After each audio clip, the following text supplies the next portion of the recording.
વડોદરા કે જ્યાં ડેસરમાં પ્રથમ વરસાદમાં જ હાઈવે ઓથોરિટીની પ્રી મોન્સૂન કામગીરીની પોલ ખુલી ગઈ।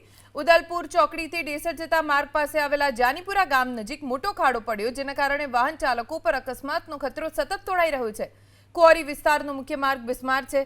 સ્થાનિકોનો આરોપ છે કે કરોડોની રોયલ્ટી છતાં માર્ગની આ દુર્દશા છે।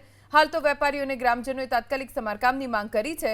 जानीपुरा गामना सरपंचे चेतवणी आपी कि जो तात्कालिक खाड़ापुरी रोड ने मोटेबल नहीं बनावाय तो उग्र आंदोलन थशे। नोंधनीय है कि गत ચોમાસામાં વરસાદથી વલસાડના પારડીમાં હાઈવે પરના ખાડામાં ખાબકતા નિર્દોષ બાઇક ચાલકનું થયું હતું મોત। આ ચોકડી ઉપર દર વર્ષે એટલા બધા ખાડા પડે છે, એટલો મોટો રોયલ્ટીનો અહીં આગળ ઇન્કમ છે સરકારને, પણ સરકાર કોઈ ધ્યાન લેતી નથી।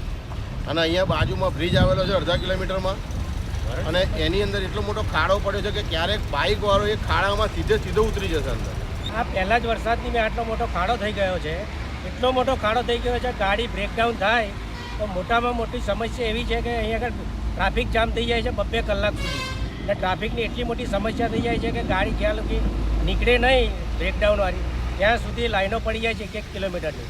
અમારા ઉદલપુરમાં 3 જિલ્લાને જોડતી એક ચોકડી આવેલી છે, અને મોટામાં મોટો ગુજરાતમાં મોટો કોરી ઉદ્યોગ આવેલો છે। કોરી ઉદ્યોગના કારણે લાખો રૂપિયાની રોયલ્ટી પાટે છે, અને મોટા મોટા અવારનવાર સાધનો જાય છે। એ સાધનો દ્વારા મોટા પહેલાં જ વરસાદમાં એટલા મોટા ખાડા પડી ગયા છે જે બાઇકોવાળાને ગાડીઓવાળાને કંઈ ખબર નહીં પડતી, હાથથી ડૂબી જાય એટલો ખાડો મોટો પડી ગયો છે, અને કોઈક મોટી અકસ્માતની રાહ જોઈ રહ્યું હોય એવું મને લાગી રહ્યું છે।